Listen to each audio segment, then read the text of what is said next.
de COVID, quienes lo han tenido justamente, que son varios aquí en Brickman, en la región también, tal vez hayan notado algunos cambios, ya sea Quienes lo hayan tenido y afortunadamente y se pudieron recuperaron, obviamente. recuperarse, ¿no? Por ejemplo, le voy a dar un Sí, ejemplo, que yo que lo tuve. Hubo momentos en los cuales se me caía mucho el pelo. Hubo una etapa en la que se me caía muchísimo el pelo y con la alarma correspondiente. Entonces, ¿qué pasó? ¿Por qué? Bueno, esa es por ejemplo, es una secuela, considerada una secuela a largo plazo del COVID. Existen otras que son más importantes, porque la caída de pelo se soluciona o se para, pero hay otras secuelas a largo plazo del COVID que son para prestarle atención. Y que se habla ya se está recomendando hacerse un chequeo post-COVID también, esperar un tiempo, pero esto qué mejor que lo hable quien realmente sabe, que es un médico. Y estamos saludando al doctor Alejandro Delgado. Hernán y Andrea te saludan. Alejandro, buen mediodía, ¿cómo estás? buen mediodía, doctor. ¿Cómo le ¿Qué va? tal? ¿Qué tal? Buen día. ¿Cómo le va a todos? Todo bien, Muy gracias a Dios, bien. al pelo.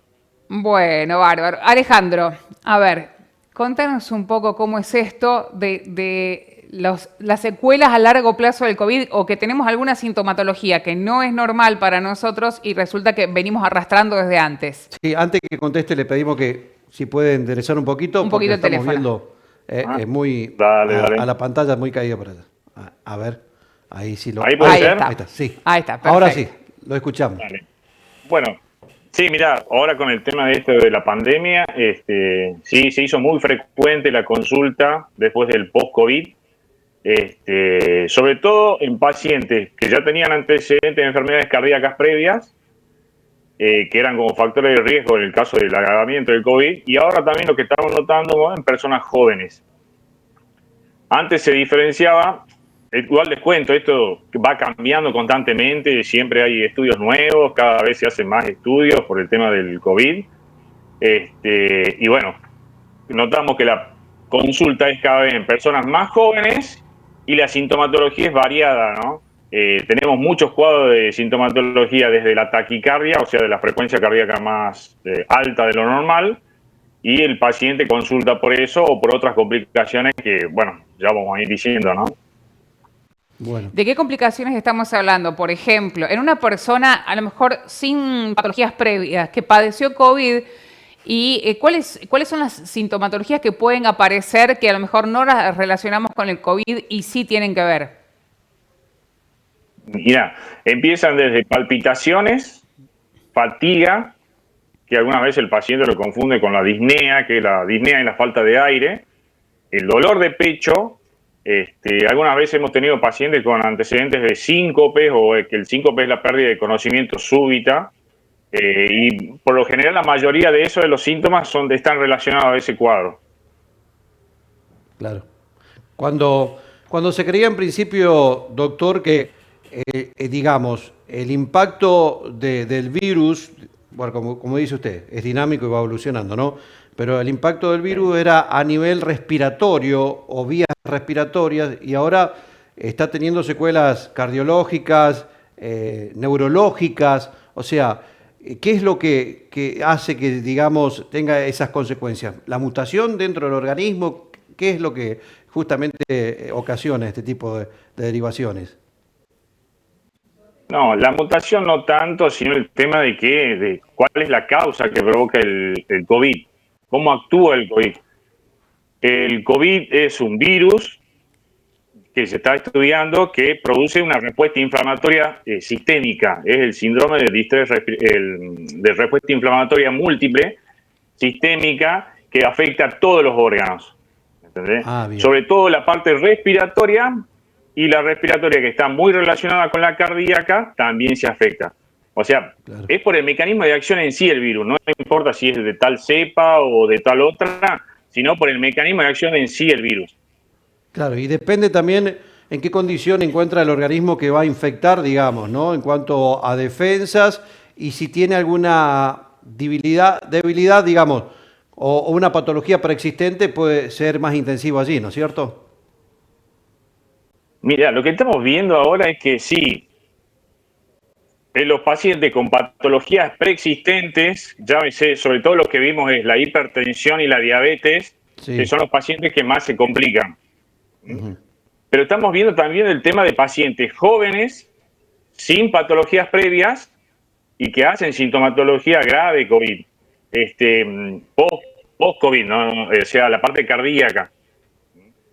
Claro. Esto es en Claro, estudio, porque estamos todos viendo que esto es dinámico, cambia, y hay pacientes sí. que tienen patologías previas, hacen un COVID y no tienen ninguna secuela, y hay otros pacientes jóvenes sin patología, sin antecedentes, y que tienen post-COVID tardío o precoz con complicaciones cardíacas y de otro tipo, ¿no? Sí, Claro, sí, antes nos... se ha visto casos. Yo Sí. conozco un caso, por ejemplo, que, bueno, fue COVID grave y después derivó en un problema que se derivó en un problema renal, dejó de funcionar riñones y, bueno, lamentablemente falleció, ¿no? Sí, esa es la principal complicación del paciente que empieza con el cuadro respiratorio, la neumonía bilateral, al producir hipoxemia a nivel generalizado, produce el fallo multiorgánico y termina con esto, con insuficiencia renal y generalmente la muerte, ¿no? Claro, antes recordemos cuando estábamos en las primeras épocas del COVID, atacaba principalmente y después las secuelas eran más graves en la gente, en los más de 70. Y ahora, cómo fue cambiando todo, que los jóvenes son los que están padeciendo en este momento tal vez algunas secuelas más graves en este post-COVID, ¿no es así? Exactamente, sí, eso eso se notó. Se notó también en el cuadro de que la precocidad de los síntomas empezaban después, en las primeras épocas del COVID, o sea, pasaban los 7, 8 días o los 10 días, se complicaba el paciente. Y acá no, acá en las nuevas cepas se quedan entre el tercer y quinto día, ya con la persistencia de sintomatología, por ahí puede tener una mala evolución. Claro. Incluso también está, digamos, tan dinámico el actuar del virus, y corríjame, doctor, si no es así, que en Estados Unidos están teniendo problemas ahora con los niños, porque ya tiene un gran nivel de población inoculada de vacunación, y es tan selectivo que va buscando justamente ahora a las franjas etarias que no están vacunadas, ¿no? Exactamente, sí. Eso ya se está viendo, sobre todo casos de chicos con miocarditis. La miocarditis es una inflamación del músculo cardíaco que produce algunas alteraciones, sobre todo en el tema de la función de bomba del corazón. Por lo general, se vio casos acá, no de chicos, sí de pacientes de edad promedio media, y que saben resolver en un tiempo más o menos entre 2 meses y 3 meses, se resuelve espontáneamente con medicación, con antiinflamatorio. Justamente la palabra miocarditis, itis, significa inflamación. Y eso responde al mecanismo de acción que produce el virus a nivel general y sobre todo la parte cardíaca también. Claro. Bien, bueno, ¿y qué pasa entonces? Bueno, cuando una persona, digamos, pasa por el COVID, ya pasó el tiempo, pasaron un par de meses, ¿qué se recomienda? ¿Hacer algún chequeo completo? ¿Cómo continuamos después de todo En esto? realidad siempre tendríamos que hacernos un Sí, chequeo es periódico, cierto, ¿no? Eso es sería cierto. lo bueno. Pero bueno, hablamos de COVID. Sí, por lo general, esto es un trabajo en equipo, nosotros decimos los médicos, o sea, tendríamos que tener varios, la parte del control clínico tendría que incluir al médico clínico, al cardiólogo, al neumonólogo y al infectólogo, para que hagamos un trabajo en conjunto, pues no solamente la parte cardíaca es la que está afectada, pero Sí. bueno, yo más o menos le puedo hablar de todo el tema. Por lo general, sí, hay que concurrir a la consulta. Se trata de recomendar que se empiece con un electrocardiograma de 12 derivaciones, que le decimos nosotros, el examen físico, y a partir de ahí, si se ve alguna alteración o otra cosa más, se avanza en estudios un poquito más profundos, ¿no? Todo eso se puede hacer acá en Brinkman o en Mortero, no hay problema. Claro. Bien. Estos síntomas que aparecen, ¿se van con el tiempo? ¿Existe algún tratamiento en especial? O pueden quedarse para siempre.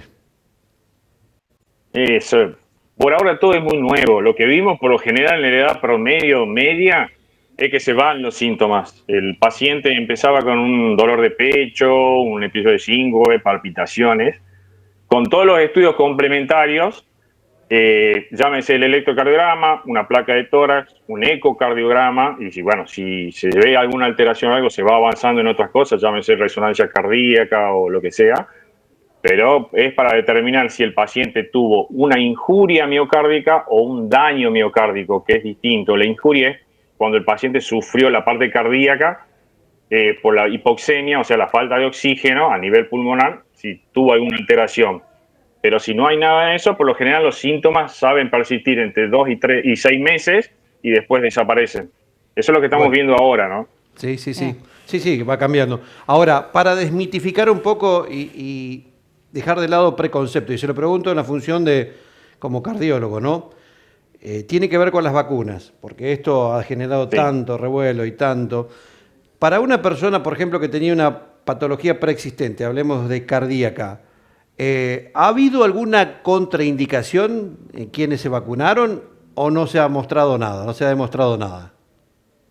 No, hasta ahora no se demostró nada. Yo le recomiendo, mi opinión personal y porque lo estoy viendo, es que todo paciente con factores de riesgo se tiene que vacunar. Salvo que esté cursando en ese momento una exacerbación de su enfermedad, llámese cardíaca, respiratoria u otro proceso infeccioso, no se vacuna, se espera un tiempo y después se vacuna. Pero la recomendación mía es que todo el mundo se tiene que vacunar. Son vacunas nuevas, yo entiendo a la gente que tiene miedo de que, porque son todo, es un proceso de la vacuna, lleva 10 años en desarrollar una vacuna. Esto se hizo en tiempo récord y sí, estamos viendo que hay pacientes que presentaron, pero fue mínimo, ínfimo el porcentaje de pacientes que hicieron complicaciones, ínfimo.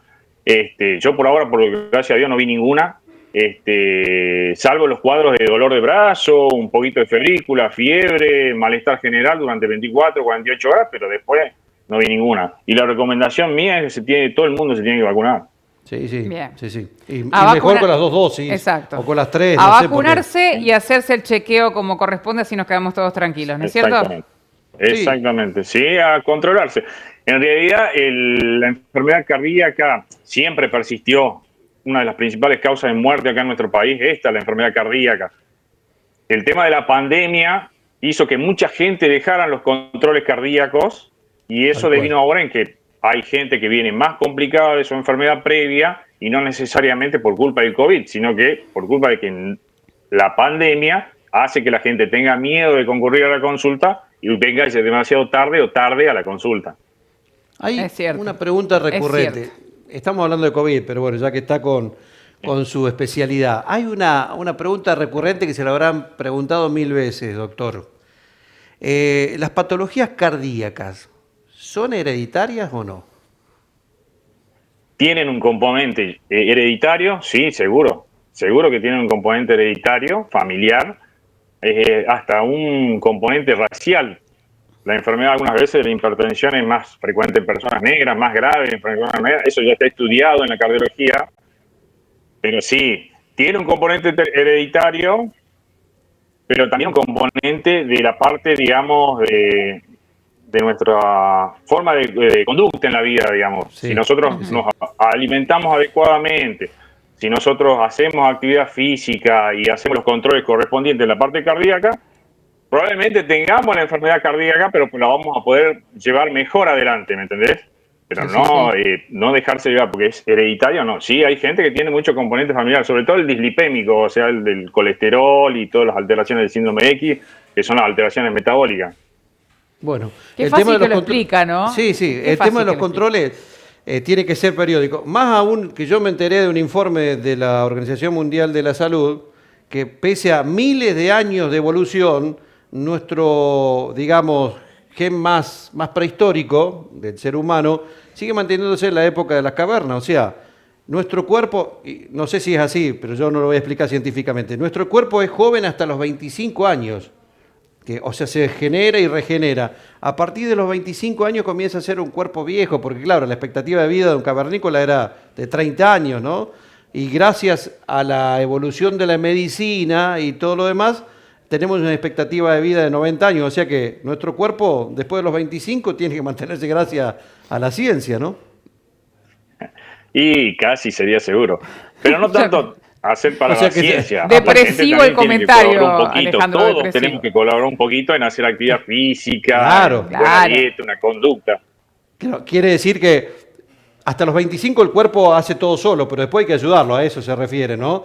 De tener una vida sana, Exacto. pero ya no se regenera como antes, ¿no? Teniendo en cuenta eso, hay que hacer vida sana, alimentarse bien y gracias a la medicina se extendió la expectativa de vida hasta los 90 años, ¿no?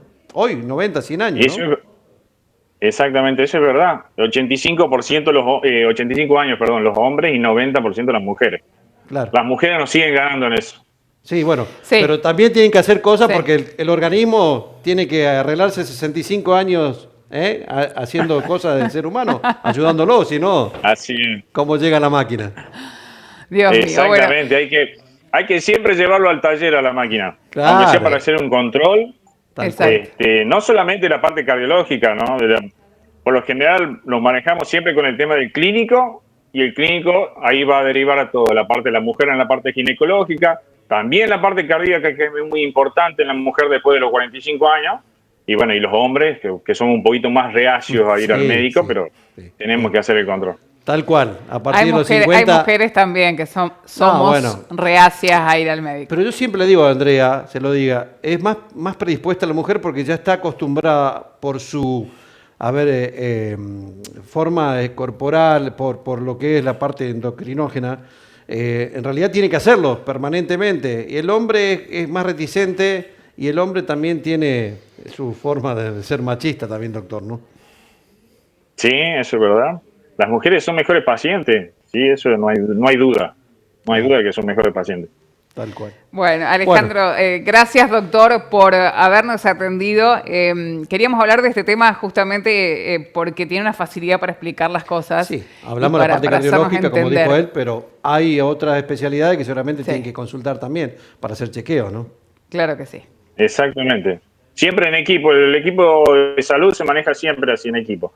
La parte cardiológica, la parte respiratoria, la parte infectológica, todo en equipo. Entonces nos vamos coordinando como para que el paciente no solamente se centre en que va a tener la parte de si llega a tener una complicación la parte cardíaca, sino en general.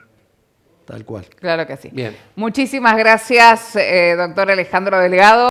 Y bueno, seguramente lo volvemos a molestar para poder seguir charlando de muchos temas más. Sí, no hay problema. Saludos a todos y buen día. Muchas Muchísimas gracias. gracias. Gracias. Y espero que Hasta vayan luego. todos al control con el doctor. Gracias. Hasta luego. doctor. Ya, hasta luego, nos vemos. Muy bien, ahí estábamos Bueno. entonces con el doctor Alejandro Delgado, que es cardiólogo, pero que aparte, sabe mucho de todo esto de secuencias